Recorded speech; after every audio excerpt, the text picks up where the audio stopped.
प्रणव ध्वनि।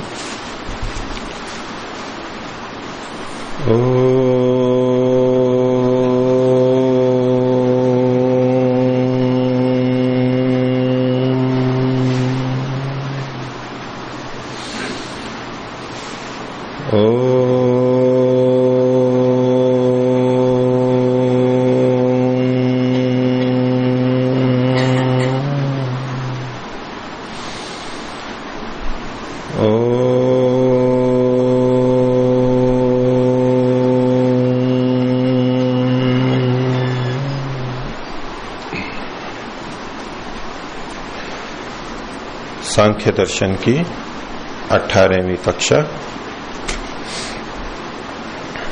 पिछली कक्षा में से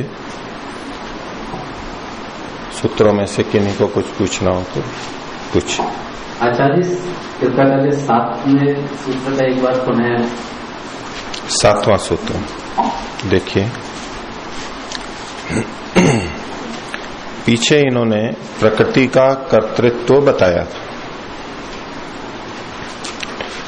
प्रकृति किसी को मुक्ति के लिए हो जाती है, किसी को भोग के लिए या बंधन के लिए हो जाती है। प्रकृति ऐसा कैसे कर पाती है? क्यों किसी को बंधन से मुक्त कर देती है, किसी को बंधन देती है? वो तो जड़ है। तो इसका उत्तर इस सूत्र के अंदर है। तो कहा चेतनोद्देशात नियमः, प्रकृति के द्वारा जो ये नियमन किया जाता है कि इसको तो मुक्ति दे दूंगी, इसके लिए बंधन नहीं दूंगी, और इसको अभी बंधन जन्म मरण देती रहूंगी, ये जो नियम है मुक्ति, प्रकृति से किसी को बंधन किसी को मुक्ति, ये जो नियम है ये चेतनोद्देशा, चेतन की प्रेरणा से होता है। यानी प्रकृति तो जड़ है, वो तो चेतन नहीं है, कोई और चेतन है जिसकी प्रेरणा से ये हो रहा है। वो चेतन प्रकृति से भिन्न तत्व स्पष्ट है, जड़ से भिन्न, और जिसके लिए प्रकृति मुक्ति दे रही है, बंधन दे रही है, वो चेतन अलग है। तो ये जो चेतन है वो कौन होगा? आत्मा से भिन्न चेतन, और वो ईश्वर परमात्मा होगा। तो त्रैतवाद यहां भी निकलता है। तो चेतन के उद्देश्य से ये नियम हो रहा है, उसकी प्रेरणा से नियम हो रहा है। कैसे? तो उसके एक लौकिक उदाहरण दिया, कंटक मोक्षवत। कंटक कहते हैं सूली पे चढ़ा दिया, ऐसा बोलते हैं ना। और एक तो मृत्यु दंड के लिए कई उपाय किए जाते हैं, कुछ में तो फांसी चढ़ाते हैं, रस्सी बांधते हैं। पहले एक कोई बहुत तीखा सुआ भी होता था, बहुत लोहा, वो उसके व्यक्ति के आर पार निकल जाता है, उसको कंटक इस रूप में कहते हैं। कोई दंड होता है विशेष प्रकार का, आजकल प्रचलित नहीं है, पहले कभी रहा होगा। उससे मोक्ष के समान, छुड़वाने के समान। आज की परिस्थिति में कह सकते हैं कि राष्ट्रपति फांसी प्राप्त व्यक्ति को अलग अलग निर्णय दे देते हैं। क्षमा याचना की वो प्रार्थना जाती है, और वो अपने विवेक से किसी को उससे छोड़ भी देते हैं, किसी को नहीं भी छोड़ते, अपने विवेक का प्रयोग करते हैं ना। चाहे मंत्रिमंडल की सहमति से, अनुमोदन से ही कर पाते हैं, वो भी चेतन है। अर्थात जब कभी ऐसा बंध या मोक्ष की बात आती है कि इसको छोड़ देना है और इसको तो यही दंड रखना है, तो चेतन कुछ सोच करके देता है। जैसे लोक में होता है, ऐसा ही समझाने के लिए कि चेतन यानी परमात्मा जब प्रकृति को उस तरह से प्रेरित करता है, तो प्रकृति फिर उसको नया शरीर नहीं देती है, बंधन में नहीं लाती है, मुक्ति दे देती है। तो चेतनोद्देशात नियम कंटक मोक्षवत हो गया। कुछ आचार्य जी, ये सारे प्रकरण में कर्मफल की क्या व्यवस्था होती है? कर्मफल की पूरी व्यवस्था है। कर्मफल के बारे में भी आगे वर्णन आएगा, और संख्यकार कर्मफल व्यवस्था को मानते हैं। आगे सूत्र एक आएगा और कई प्रसंग आएंगे बीच बीच में। और पीछे भी बीच में मैंने उस श्लोक सूत्र को उद्धृत भी किया था।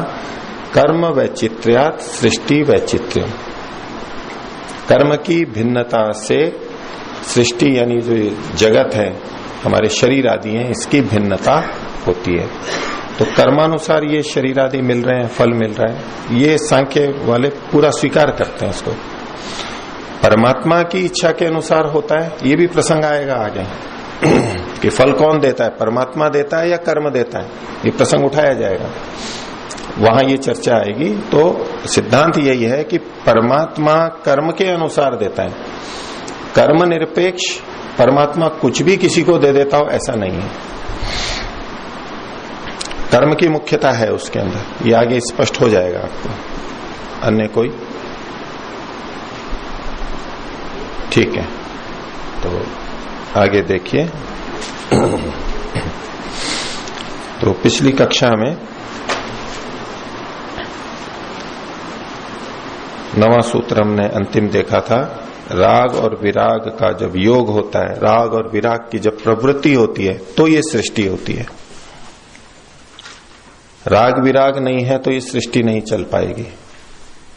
अविद्या युक्त राग और द्वेष नहीं है तो ये सृष्टि नहीं चल पाएगी, मुक्ति हो जाएगी। न्याय दर्शन में भी एक सूत्र आता है, वीतराग जन्म अदर्शनात्। जो वीतराग हो जाते हैं यानी राग से ऊपर उठ जाते हैं, उनका तो जन्म देखा ही नहीं जाता है, उनका तो जन्म होगा ही नहीं, वो तो जीवन मुक्त हो गए। वीतराग हो गए तो वीतराग हो गए, वीत द्वेष हो गए तो मुक्ति में चले जाएंगे, उनका बंधन नहीं होगा। तो ये जो एक शरीर के बाद दूसरा शरीर ये जो प्राप्त होता है, इसमें किसी को शरीर मिला, इसका मतलब ही ये है कि अभी उसके राग और द्वेष पूरे समाप्त नहीं हुए हैं। कितने भी हैं, कम है अधिक है, ये भेद हो सकता है, लेकिन कुछ न कुछ बाकी है। यदि वो अपने पिछले जन्म में ही जीवन मुक्त हो गया होता तो मृत्यु के बाद में मुक्ति में चला जाता, नया जन्म नहीं होता। तो जिसका भी जन्म हुआ है, पिछला भी जन्म था, फिर अब फिर मनुष्य जन्म मिला है इस परंपरा में, तो इसका सीधा सा मतलब है कि उसमें अभी राग और द्वेष बाकी है, भले ही संस्कार के स्तर पर बाकी है, थोड़ा काम बाकी है, अधिक काम बाकी है। जिनका थोड़ा काम बाकी होता है वो कुछ ही दिनों में ऐसा विवेक वैराग्य प्राप्त करके शीघ्र ही मुक्ति में चले जाते हैं, उसी दिन में जीवन मुक्त हो जाते हैं। जिनका अधिक है वो और आगे चलते रहते हैं। तो राग विरागयोर योग सृष्टि, कहीं भी सृष्टि है इसका मतलब है राग और विराग उसके मूल में है। जैसे आप कहते हैं कि ये राग विराग हो गया तो माइक दीजिए। संस्कार जो होते हैं हमेशा दुखे रह जाते हैं। संस्कार आपने कहा था, कल कहा था, ये संस्कार भी रह जाते हैं। जैसे पशु पक्षी हैं वो भोग लेते हैं अपने कर्मों का, लेकिन संस्कार नहीं खत्म होते। फिर संस्कार उनके तो कभी खत्म ही नहीं होंगे। उनके जब उनके भी समाप्त होंगे, पशु उन शरीरों में जो हैं, अन्य शरीरों में वो उन आत्माओं के भी समाप्त होंगे, क्योंकि कर्मफल भोगते भोगते जब उनके पाप और पुण्य बराबर हो जाएंगे तो फिर मनुष्य जन्म मिलेगा उनको। अब मनुष्य जन्म में संस्कारों को क्षीण करने का अवसर मिलेगा, तब वहां भी कर सकते।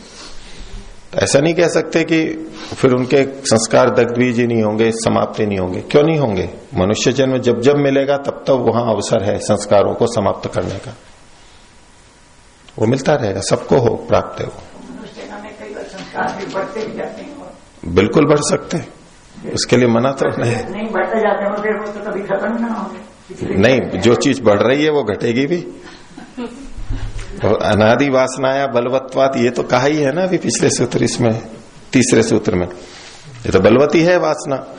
मनुष्य जीवन में आकर के भी संस्कार क्षीण कर दे, ये कोई आवश्यक थोड़ा ना है। वो मनुष्य जीवन में भी और पता नहीं कैसे कैसे संस्कार बढ़ सकते हैं, बढ़ते ही हैं। लेकिन जिसको समझ में आ जाता है कि ये संस्कार बंधन का कारण है, इसी के कारण अविवेक पुष्ट रहता है, ये संस्कारों के रूप में ही तो संग्रहित रहता है वो अविवेक, तो उन संस्कारों को क्षीण करता है। क्षीण के साथ साथ वो नए अविद्याजन्य संस्कारों को बनाना भी बंद करता है, कम करता है। नयों को बनाना कम करता है, पिछलों को साफ करता है, गंदगी भी कम करता है और पिछली गंदगी को साफ भी करता है। ऐसे पता तो नहीं चलता कैसे हम खत्म कर रहे हैं। ये साधना जो चलती है उसमें यही होता है,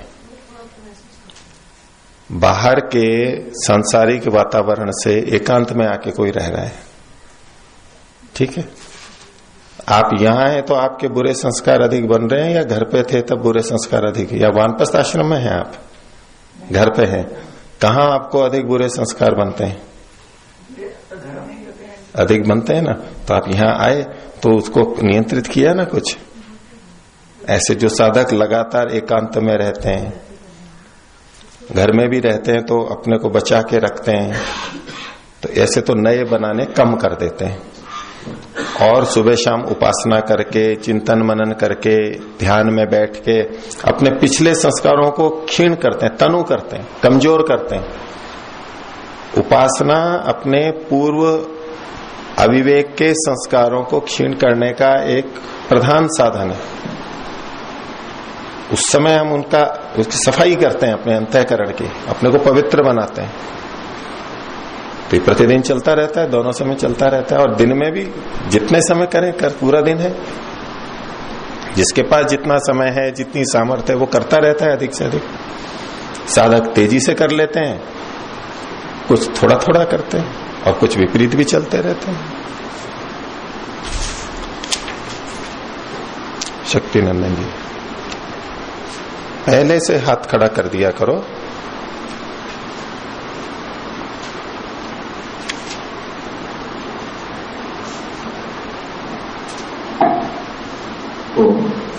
अच्छा जी, ये 9वें सूत्र में राग विराग और सृष्टि बताया गया है, तो राग तो समझ में आ रहा है हमको। ये अक्सर सुना जाता है, काफी प्रसिद्ध है कि विराग का एक तरह से भाव वैराग्य है, वैराग्य से ही सृष्टि छूट जाती है एक तरह से, अर्थात हम मुक्ति लेते हैं, ज्ञान से वे परम समझ जाती है। तो यहाँ विराग का द्वेष और वहाँ वैराग्य मतलब अच्छे रूप में क्यों ले, क्या? तो इनका प्रश्न है कि वैराग्य जो शब्द बनता है वो विराग से ही बनता है, विराग के भाव को ही वैराग्य बोलते हैं, ठीक है। तो यहां राग और विराग, विराग का मतलब वैराग्य क्यों नहीं लिया, द्वेष क्यों लिया? जबकि शब्द की दृष्टि से विराग है तो वैराग्य लेना चाहिए था।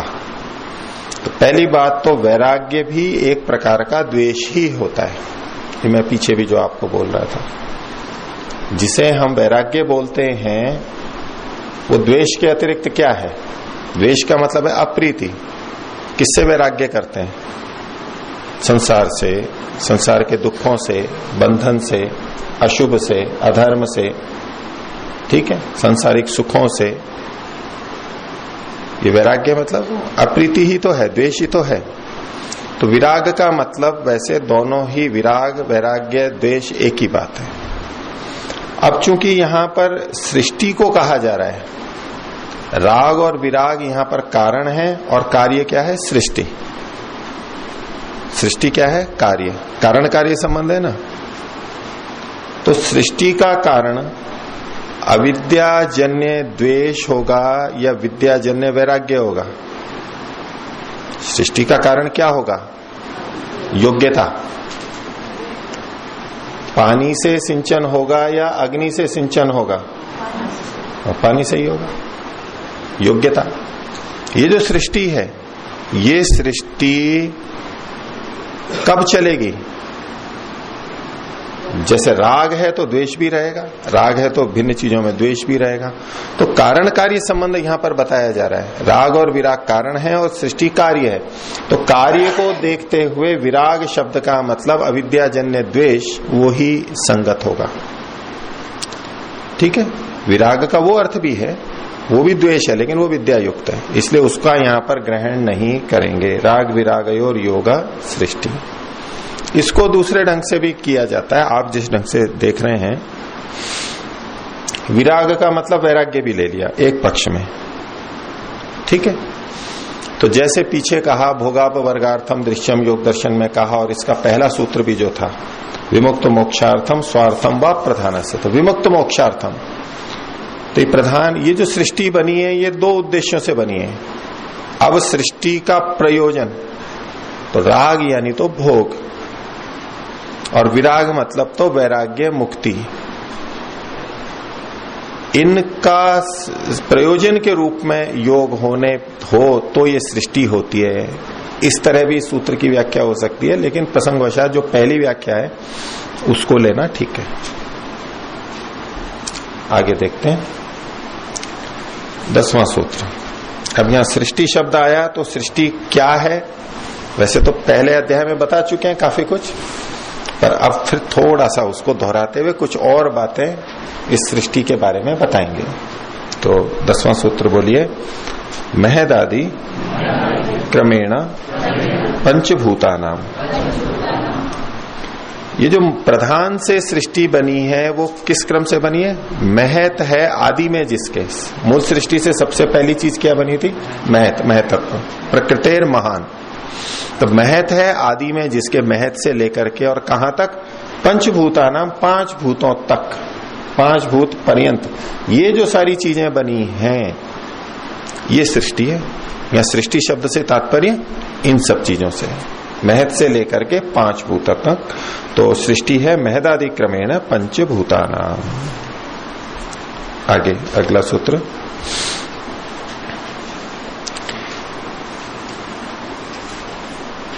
बोलिए, आत्मार्थत्वात् सृष्टे है नैषाम आत्मार्थ आरंभ। एशाम, इनका, ये जो चीजें कार्य जगत की बताई महतत्व से लेकर के 5 भूतों तक, ये सारा कार्य द्रव्य कुल मिला के 23 तत्व ये बताए। इनका जो आरंभ है, प्रारंभ है, शुरुआत है, ये क्यों है, किस लिए है? तो एशाम आरंभ आत्मार्थत्वात् सृष्टि, इस सृष्टि के आत्मा के लिए होने से। ये जो सृष्टि है ये किसके लिए? आत्मा के लिए। ये जो सृष्टि मतलब महतत्व से लेकर के 5 महाभूतों तक का कार्य जगत, संगात, ये है सृष्टि। सृष्टि का मतलब होता है रचना। मूल प्रकृति को सृष्टि नहीं कहेंगे। मूल प्रकृति से जो चीज बनी है वो है सर्जन। सर्जन मतलब उत्पाद, कुछ नई चीज बनना, उसी को सृष्टि बोलते हैं। सृजन, नई चीज बनी है। तो वो जो जितनी भी चीजें बनी हैं ये संघात हैं, ये किसके लिए है? इनके आत्मार्थत्वात्, आत्मा के लिए, जीव के लिए होने के कारण से। चूंकि ये सब जीव के लिए हैं, आत्मार्थत्वात् सृष्टि है, सृष्टि के आत्मा के लिए होने से नैषाम आत्मार्थ आरंभ, इनका अपने लिए प्रारंभ नहीं है, ये अपने लिए नहीं बनी है। अब सूत्र में आत्मार्थ शब्द 2 जगह आया है। पहला है आत्मार्थत्वात्, प्रारंभ में ये है जीव के लिए, ये अर्थ है। आत्मा का मतलब जीव। और दूसरा है नैषाम आत्मार्थ आरंभ, ये आत्मा के लिए नहीं है। यह आत्मा का मतलब आत्मा नहीं है, यह है अपने लिए नहीं है। ये अगर दोनों जगह आत्मा का अर्थ जीव ही लिया जाए तो सूत्र देखो कैसा बनेगा, परस्पर विपरीत। कि ये सृष्टि चूंकि आत्मा के लिए है इसलिए आत्मा के लिए नहीं बनी है। ये क्या कथन हुआ? एकदम विपरीत होगा ना। फिर से बोलूं, ये सृष्टि आत्मा के लिए है इसलिए आत्मा के लिए नहीं बनी है। ये भोजन एकदम विपरीत होगा ना। ये भोजन, सुनो, ये भोजन कोई माता बोले कि ये भोजन बेटे के लिए है इसलिए बेटे के लिए नहीं बना है ये कोई कथन होगा क्या? इसलिए अब ऐसे शब्द जब आते हैं जो परस्पर विरुद्ध लगते हैं, इसका मतलब है कि वक्ता ये तो नहीं बोल सकता, ये ऐसा तो वाक्य मूर्ख भी नहीं बोलेगा। नहीं, गलत नहीं है, अगर यूं देखोगे तो गलत लगेगा। इसलिए मैं उसमें क्या कह रहा हूं, पहला जो आत्मार्थ है इसका मतलब है जीव के लिए, और दूसरे आत्मार्थ का मतलब है अपने लिए। ये जो सृष्टि है ये जीव के लिए है इसलिए ये अपने लिए नहीं बनी है। माता जी ये बोले कि ये लड्डू बेटे के लिए बनाया है इसलिए मेरे लिए नहीं है, ये तो ठीक है ऐसा आपने किया होगा ना जीवन में कई बार जी। हाँ हाँ, अपने लिए नहीं है। यहाँ दूसरा जो आत्मा अर्थ है उसका मतलब है अपने लिए नहीं है, ऐसा होता है। यानी ये सृष्टि आत्मा के लिए है, इसी से सिद्ध होता है कि ये अपने लिए नहीं है। और पीछे इन्होंने कहा ही था संघत परार्थत्वात्, जो संघत चीज होती है वो दूसरे के लिए ही होती है। तो ये कहना चाहते हैं ये सृष्टि अपने लिए नहीं बनी है, इस सृष्टि का अपने खुद के लिए कोई प्रयोजन नहीं है, क्योंकि ये जड़ है। ये जड़ है, इसका अपने लिए प्रयोजन होता ही नहीं। प्रयोजन तो चेतन का ही सिद्ध होता है, जड़ का कोई प्रयोजन नहीं होता है। ये मकान चूंकि मनुष्यों के लिए है इसलिए ये अपने लिए नहीं है, कह सकते हैं ना। ये गाड़ियां चूंकि मनुष्यों के लिए हैं इसलिए गाड़ियां अपने लिए, यानी गाड़ी के लिए नहीं है, गाड़ी के लिए नहीं है, परार्थ है। बस वही बात यहां कही, आत्मार्थत्वात् सृष्टे है नैषाम आत्मार्थ आरंभ, इनका अपने लिए ये प्रयोजन नहीं है। आगे देखिए, अब जो इन्होंने सृष्टि के कई तत्व बताए, अब इन तत्वों में न तो काल आया न दिशा आई। ये जो 25 तत्व बताए सृष्टि से, कार्य जगत से उत्पन्न, कार्य जगत जो उत्पन्न हुआ मूल प्रकृति से, इसमें कहीं काल की उत्पत्ति बताई नहीं, आया काल तो। न दिशा आई, दिशा भी नहीं आई ना, तो क्या वो है, होती ही नहीं है दिशा और काल। वैसे तो बंधन के कारणों में कहा था कि काल से भी नहीं होता, देश से भी नहीं होता, देश और दिशा भिन्न होते हुए भी मिले जुले एक जैसे हैं। तो ये दिशाएं और ये काल, ये कहां से उत्पन्न हो गए, ये किससे उत्पन्न हुए? इनसे भी हमारा व्यवहार चलता है, ये कहां से आ गए? ये नित्य तत्व हैं या मूल प्रकृति से बने हैं, हमेशा से थे या आ गए, है क्या ये दिशा और काल? तो उस प्रसंग में 12वां सूत्र देखिए, बोलिए। दिक् कालौ आकाशादिभ्यः, दिक् कालौ अर्थात दिक् यानी दिशा और काल दोनों, आकाश आदि के द्वारा, आकाश आदि से, आकाश आदि मतलब आकाश आदि जो भूत हैं, आकाश, वायु, जल, अग्नि, पृथ्वी, इनके द्वारा। अब इसमें अध्याहार करते हैं, निर्धारणीय, इनका निर्धारण किया जाना चाहिए। दिशा और काल कैसे होते हैं? आकाश आदि के द्वारा होते हैं, अपने आप में कोई चीज नहीं होते हैं, लेकिन इन तत्वों से ही इनका भास होता है, भान होता है और हमारा व्यवहार चलता है। हम कहें कि दिक् यानी दिशा को ले लेते हैं पहले, तो पूर्व दिशा क्या है? कौन सी है पूर्व दिशा? हम सब इस भवन में बैठे हैं, तो किसी स्थान को कह सकते हैं कि ये पूर्व दिशा है। इस भवन में किसी एक स्थान के लिए कह सकते हैं जिसके लिए सब सहमत हों कि ये पूर्व दिशा है? नहीं कह सकते। इधर कह रहे हैं इस भवन में, कौन सा वो दरवाजा, ये खिड़की ये खिड़की वाला भाग, और पीछे वो बैठे हैं उनकी तरफ, उनकी दृष्टि से। अच्छा, वो जो पीछे बैठे हैं आपसे, वो इस जगह को कौन सी दिशा कहेंगे? उनकी दृष्टि,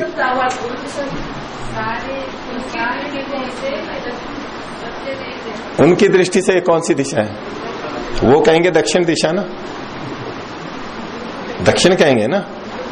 आप उसको पूर्व कह रहे हैं, मैं इसको पूर्व कहूंगा, यहां पर पूर्व है, ठीक है, इधर मेरे पूर्व है। आपकी दृष्टि से ये क्या है? दक्षिण हो गई ना। तो फिर दिशा क्या है? किसी वस्तु का निर्धारण करते हैं कि ये पुस्तक है तो पुस्तक है ना सबकी दृष्टि में, ये भवन है तो भवन है ना सबकी दृष्टि में। तो दिशा क्या है? ये क्या बात हुई कि कोई उसको कोई दिशा कह रहा है, कोई दिशा कह रहा है। वास्तव में कौन सी दिशा है? वो वास्तव में कौन सी दिशा है? स्वामी जी कौन सी दिशा में बैठे हैं? तो स्वामी जी ने कहा ना सापेक्ष है ये। सापेक्ष मतलब अपनी अपनी, यहां वाला कुछ और कहेगा, उधर वाला कुछ और कहेगा, इधर वाले कुछ और कहेंगे। तो इसका मतलब दिशा का अपने आप में स्वतंत्र तत्वतः कोई अस्तित्व नहीं है। हम दूसरी चीजों के आधार पर दिशा का निर्धारण कर रहे हैं, और जो सूर्य के आधार पर भी हम निर्धारण कर रहे हैं, तो अपने आप में तो दिशा का कोई अस्तित्व नहीं है ना। हमें कह रहे हैं कि जिस तरफ से सूर्य उगता है उसको पूर्व दिशा कहते हैं। ठीक है, इस परिभाषा को दुनिया का हर व्यक्ति मानेगा, वो कहीं भी हो, लेकिन इसके आधार पर जिस स्थान को पूर्व कह रहे हैं वो अलग अलग होगा। ठीक है, हमारी दृष्टि से अमेरिका कौन सी दिशा में? पश्चिम में। ठीक है, और जापान वालों की दृष्टि से अमेरिका कौन सी दिशा में? जापान उधर की दृष्टि से पूर्व दिशा में। उधर से यूं पलटेंगे तो यूं इधर से ही देखेंगे तब तो उनको भी पश्चिम दिखेगा, क्योंकि गोल है ना वो तो पूरी पृथ्वी। तो दिशा का अपने आप में कोई अस्तित्व नहीं है तत्वतः। वो आकाश आदि अन्य तत्वों की अपेक्षा से, चाहे सूर्य कह लें चाहे और कह लें, उसकी अपेक्षा से उसका निर्धारण होता है। और जैसे पूर्व पश्चिम उत्तर दक्षिण है, ऊपर नीचे है, ऊपर नीचे भी दिशाएं हैं, तो कौन ऊपर और कौन नीचे? अमेरिका वाले ऊपर या हम ऊपर? कौन ऊपर कौन नीचे? और कौन दाएं और कौन बाएं? ठीक है, सब अपनी अपनी दृष्टि से कर रहे हैं। इसी तरह जो हम आगे पीछे दाएं बाएं बोलते हैं वो अपनी अपनी दृष्टि से, इधर है तो इधर आगे, मुंह उधर कर लिया तो उधर आगे हो जाएगा। इसलिए दिशा कोई अपने आप में तत्व नहीं है, लेकिन अन्य चीजों के आधार पर उसका निर्धारण होता है। हो गया? तो ये है दिशा। और काल क्या है? काल का तो अस्तित्व है, दिशा का तो चलो डिगमिग गया। काल का कितने बजे हैं अभी? अभी कितने बजे? 2 बज रहे हैं, दोपहर के 2 बज रहे हैं लगभग सभी घड़ियों में। ठीक है,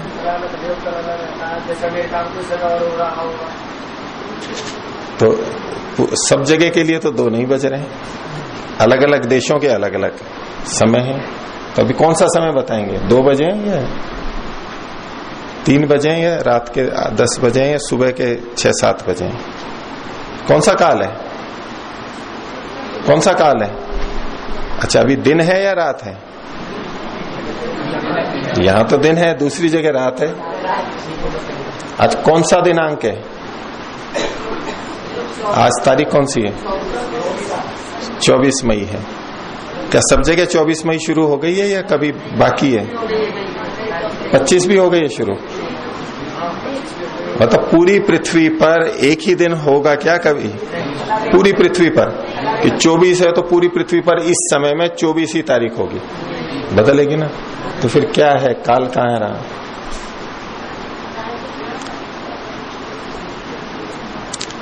हमारी सबकी कुछ न कुछ अवस्था है, आयु है, कोई कितने साल का, कोई कितने साल का। वो सब हमारी अपने अपने शरीर की अपेक्षा से। अच्छा, हमने मान लिया 2015 चल रहा है, ये कैसे निर्धारित किया? ये आफ्टर दैट एडी बोलते हैं, नहीं एडी बोलते हैं, आफ्टर डेथ एडी बोलते हैं। ईसा मसीह के मृत्यु के बाद के समय, उससे पहले समय नहीं था।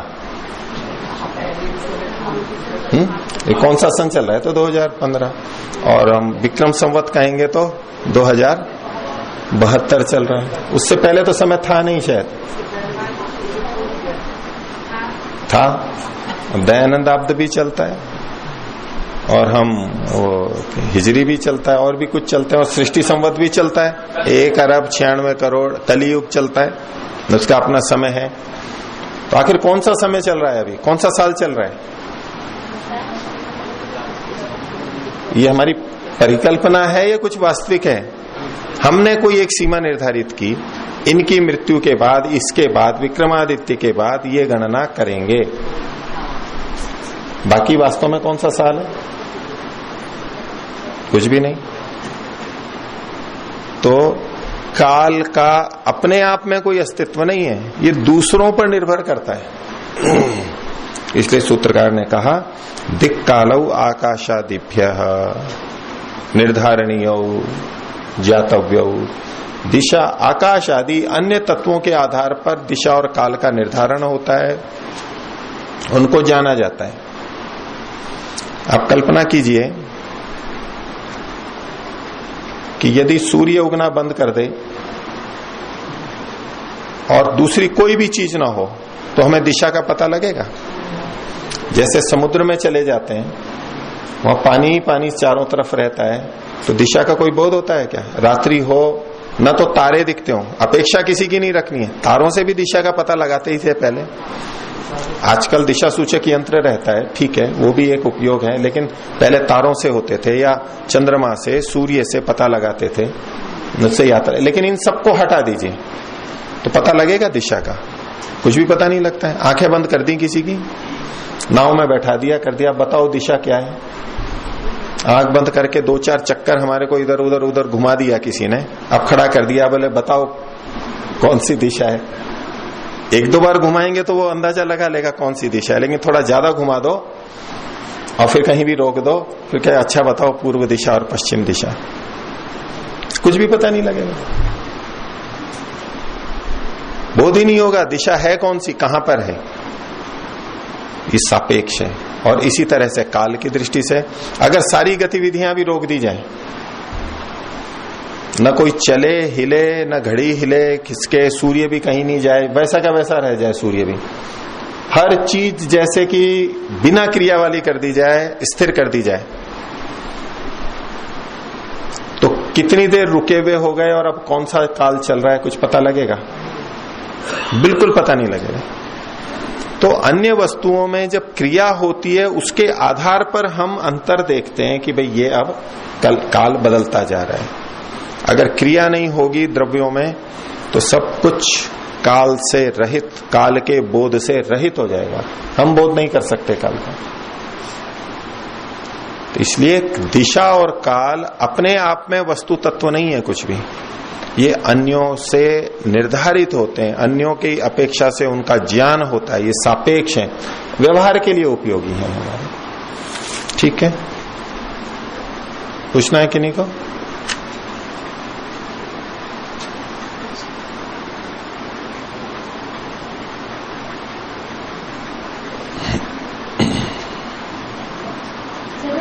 जैसे पहले प्रथम अध्याय में पढ़ा तो कारण के रूप में, बंधन के कारण के रूप में तो काल को नित्य बताया गया, नित्य व्यापी। तो अब यहाँ पर आकाश आदि की दृष्टि से अगर हम देखते हैं तो वो तो अनित्य हो जाएगा, लेकिन उसका व्यवहार के रूप में उसको माना जाएगा। देखिए वहां जो चर्चा चल रही थी, समाज में लोगों में बंधन के जो जो कारण समझे जाते हैं, भाई ये बंधन का कारण है, ये बंधन का कारण है। तो कोई कहते हैं मैं तो जगह से बंधा हुआ हूं, क्या करूं, मैं तो इस आश्रम से बंध गया, अब कहीं आ जा ही नहीं सकता, घर से बंध गया, काल से बंध गया। उस दृष्टि से वो सारे कथन है। बाकी दिशा और काल तो तत्व नहीं है। योग दर्शन व्यास भाष्य में भी अंत में एक जगह आता है, तो उसमें उन्होंने कहा है कि जिनको तत्व ज्ञान नहीं है उनकी दृष्टि में ये काल और दिशा तत्व की तरह से दिखाई देते हैं, उनको वस्तु तत्व की तरह दिखाई देते हैं। वास्तव में ये नहीं होता है। व्यवहार के रूप में तो है, उसका कोई निषेध नहीं कर रहे हैं, हम सब करते हैं व्यवहार, ये भी करते हैं, लेकिन ये मूल प्रकृति से नहीं बने हैं, ऐसे बने हुए तत्व नहीं है ये। अब हमारी जो सबकी अवस्था है, हम लिखते हैं भाई इतने साल हो गए, 20, 30, 50, 60, 80, जो भी हम अपना लिखते हैं, वो क्या है, काल क्या है, कोई अलग से चीज थोड़ा है। शरीर की अवस्था बदल रही है, जन्म से लेके अभी तक काल चक्र बढ़ता जा रहा है, इसलिए हम कह देते हैं इतने इतने साल के। अपने आप में क्या है, हमारे साथ कुछ काल जुड़ता जा रहा है क्या, काल नाम की चीज की, भाई हाँ इतने, जैसे इतने रुपए मेरे पास आ गए तो मैं अब इतने रुपए वाला हूं, तो इतना काल मेरे पास आ गया तो मैं इतने वर्ष वाला हूं, ऐसा तो कुछ भी नहीं है। ठीक है, प्रसंग के अनुसार उसको प्रसंग के अनुसार व्यवहार तो करना ही है, व्यवहार का निषेध नहीं कर रहे हैं, लेकिन उसके साथ साथ ये बता रहे हैं इनको वस्तु तत्व नहीं समझ रहे, कोई तत्व नहीं है, ये बने नहीं है किसी चीज से, इतना ही बात है। बोलिए। दिशा और काल तो व्यवहार की दृष्टि से तत्व नहीं सही है, इसमें आकाश जो शब्द आया है इसके बारे में थोड़ा। आकाश महाभूतों में से एक महाभूत है। क्या संगति लगाई है? दिशा और काल जब आकाश की संगति लगाई है तो देखिए, आकाश के साथ में स्थान जुड़ा हुआ है। आकाश जो है वो अवकाश देता है, स्थान देता है, और दिशा भी एक तरह का स्थान ही होता है। यद्यपि स्थान तो कोई भी होता है और स्थान विशेष को हम दिशा का नाम देते हैं, ये पूर्व दिशा इत्यादि है स्थान ही वो एक तरह से, लेकिन सापेक्ष रूप से हम नाम अलग अलग दे देते हैं। ठीक है, तो दिशा का आकाश के साथ में संबंध है। जो 5 भूत हैं जिसमें आकाश है, जिसका शब्द गुण है, जी हाँ, ये वही आकाश है या जो अवकाश है, जो जिसमें पूरी सृष्टि ब्रह्मांड है उसको कहेंगे? पंच महाभूतों वाला जो आकाश है, शब्द जिसका गुण है, जो प्रकृति का एक कार्य है, तो शब्द तन मात्रा से उत्पन्न होता है, उसको ग्रहण कर रहे हैं। व्यवहार में तो दिशा काल पूरा जो अवकाश है, जहाँ ब्रह्मांड में जहाँ ये लोकांतर है उसको अवकाश या आकाश कहा जाता है। आप जो कह रहे हैं कि वो आकाश शब्द वाला गुण है जो 5 महाभूतों से बनता है। जी हाँ, वो अवकाश है, वो तो शून्य है, वो तो कोई वस्तु है ही नहीं। व्यवहार तो उसी में चल रहा है, सारा सृष्टि क्रियाएं उसमें चल रही हैं, क्रियाएं उसमें चल रही हैं, लेकिन वो कोई वस्तु ही नहीं है, वो तो शून्य है, वो तो अभाव है। और इस दिशा और काल को जो कि वस्तु रूप है नहीं है, उनको समझाने के लिए अभाव का आधार नहीं लेंगे, ये भावात्मक सत्तात्मक का ही आधार लेंगे। दिशा और काल का निर्धारण हम सत्तात्मक वस्तुओं से करते हैं, क्रिया से करते हैं, द्रव्य से करते हैं, शून्य से नहीं करते। अगर शून्य में छोड़ दिया जाए हमें, तो हम दिशा का निर्धारण नहीं कर सकते। जो शून्य अवकाश है, खाली स्थान है, उसके लिए अगर हम इस शब्द का प्रयोग करेंगे तो हम दिशा का बोध नहीं कर सकते। तो दिशा का बोध किससे होगा? जो सत्तात्मक चीजें हैं, जो हमारे ज्ञान में आ रही हैं, उनके आधार पर हम दिशा का बोध करते हैं। इसको ऐसे कह सकते हैं, जहाँ जहाँ सृष्टि है वहाँ शब्द रूपी आकाश है, जहाँ हमारा आकाश और काल और दिशा का बोध हो सकता है। बाकी जहाँ सृष्टि नहीं है, शून्य है, वहाँ ये भी हमारी दृष्टि से कह सकते हैं। आगे देखिए, अब जो कार्य जगत के तत्व बताए थे उसमें उनके कार्यों को बता रहे हैं, उनसे होता क्या है। तो 13वां सूत्र बोलिए, अध्यवसायो बुद्धि ही। बुद्धि पहला तत्व था, प्रकृति से बना जो महत तत्व था, उसके लिए देखिए बुद्धि शब्द यहां पर आया है। वहां पर बुद्धि शब्द नहीं लिखा हुआ था, अव्यक्त से महतत्व आया था, उसके लिए अंतःकरण शब्द का भी प्रयोग किया था, बुद्धि शब्द का प्रयोग नहीं किया था। यहां पर बुद्धि शब्द का प्रयोग किया। और ये क्रमशः चूंकि एक एक चीज आ रही है, इससे हमें पता लगता है कि ये महत के लिए ही बुद्धि शब्द का प्रयोग है। इसलिए वहां जब महतत्व आता है तो हम उसको बुद्धि तत्व भी कह देते हैं। ये क्या होता है? बुद्धि तत्व क्या है? इसका कार्य क्या है? अध्यवसाय। अध्यवसाय कहते हैं निश्चय को। निश्चय करना ये बुद्धि का कार्य है, मुख्य कार्य। बुद्धि का मुख्य कार्य निश्चय करना है। और ये बुद्धि की सात्विक स्थिति में होता है, जब सत्वगुण का उभार होता है तब हम निश्चय करते हैं। जब हम कई बार निश्चय नहीं कर पाते, सूचनाएं तो होती हैं, ये भी सूचना वो भी सूचना, इस पक्ष की भी उस पक्ष की भी, और हम निश्चय नहीं कर पा रहे, चंचलता बहुत रहती है, गलत निर्णय नहीं हो जाए, ये भी है वो भी है। ये सात्विक स्थिति को नहीं बताता, ये राजसिक स्थिति बन जाती है चंचलता की, इसलिए निश्चय नहीं हो पाता है। सात्विक स्थिति रहेगी तो निश्चय हो जाएगा। इसलिए जब कभी महत्वपूर्ण चीजों पर हमें निर्णय करने होते हैं तो लोक में भी बोलते हैं, भाई शांति से विचार करो, जल्दबाजी नहीं करो, जल्दबाजी में गलत निर्णय होगा। और जब महत्वपूर्ण निर्णय लेने होते हैं तो एकांत में बैठ के, शांत बैठ करके, प्रभु का स्मरण करके, बिल्कुल तटस्थ होकर के और फिर निर्णय करते हैं, वो ज्यादा अच्छे होते हैं। तो बुद्धि का मुख्य विषय है अध्यवसाय, निश्चय, और ये सात्विक स्थिति के अंदर है। लेकिन बुद्धि में जब राजसिक स्थिति होगी तब क्या होगा, और तामसिक स्थिति तब क्या होगा, उसको अगले सूत्रों में बता रहे हैं। बोलिए 14वां सूत्र, तत्कार्यम धर्मादि। धर्म आदि, इसमें धर्म, ज्ञान, वैराग्य और ऐश्वर्य, ये 4 चीजों का ग्रहण करते हैं। आदि शब्द लिखा है, धर्म आदि, तो धर्म के अतिरिक्त और चीजें भी आनी है यहां पर। धर्म, ज्ञान, वैराग्य और ऐश्वर्य। तो धर्म, जैसे हम अच्छे कार्य करते हैं, ये प्रवृत्ति होती है, ये कार्यों में, कर्म में प्रवृत्ति हो रही है। तो जब बुद्धि में राजसिकता होती है तो हमारी प्रवृत्ति होती है। सात्विकता में हम निश्चय करते हैं और राजसिकता में फिर कर्म करते हैं। ज्ञान का मतलब है ज्ञान की जो हमें प्राप्ति होती है, उपलब्धि होती है, उस समय भी सात्विकता भी होती है लेकिन राजसिकता भी होती है। इसी तरह से वैराग्य और ऐश्वर्य, इनकी जब हम प्राप्ति करते हैं, स्थिति बनाते हैं, उस और प्रवृत्त होते हैं, ये राजसिक साथ में। यद्यपि सात्विकता है उसमें अभी भी, सत्वगुण की अधिकता है, सत्वगुण भी है, लेकिन रजोगुण भी जब बढ़ा हुआ रहता है तब ये चीजें हमारे जीवन में चलती हैं। तो तत्कार्यम, यानी उसी बुद्धि का कार्य क्या होता है, धर्मादि। धर्मादि भी बुद्धि के द्वारा होते हैं, बुद्धि का उसमें हमें सहयोग होता है। अगला सूत्र बोलिए 15वां, महत उपरागात विपरीतम। ये जो महत है, बुद्धि तत्व है, इसमें उपराग होने पर, जुड़ाव होने पर, ये होगा तमोगुण का। जब तमोगुण का उपराग होता है बुद्धि में तो विपरीतम, धर्मादि से विपरीत कार्य होते हैं।